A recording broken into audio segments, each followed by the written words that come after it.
N इश्क असानू लिसिया जाता बेठा मार पथला हू विच जिगिरदे सह चालायुस कीतस कम औला हू जान अंदर वड़ झाती पाई डिठा यार इकला हू बाझू मिलिया मुर्शिद कामिल बाहू होंदे नहीं तसल्ला हो।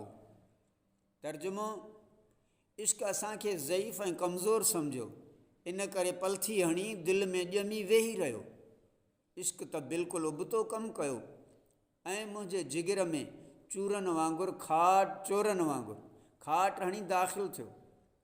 जॾहिं मूं पंहिंजे मन में झाती पाए ॾिठो त मूंखे महबूब हक़ीक़ी अकेलो नज़र आयो। ऐं बाहू कामिल मुर्शिद जे विसाल खां सवाइ तस्कीन हासिल थी न थी सघे।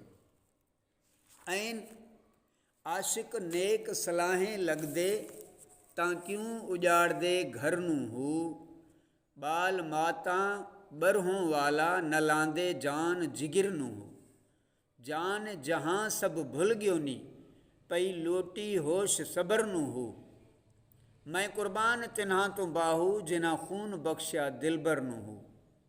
तर्जुमो, जेकॾहिं आशिक़ नेक सलाहूं क़बूल कनि हा त पंहिंजो घर छो बर्बाद कनि हा। इश्क जी बाहि जो शोलो ॿारे जान ऐं जिगर बि न जलाइनि हा। इश्क जे ज़ौक़ में आशिक़नि खे जान ऐं जहान सभई विसरी विया।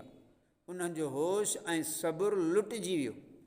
ऐं बाहू अहिड़नि आशिक़नि तां क़ुर्बान वञा जन इश्क जी राह में पंहिंजो खून बि महबूब खे बख़्शे छॾियो।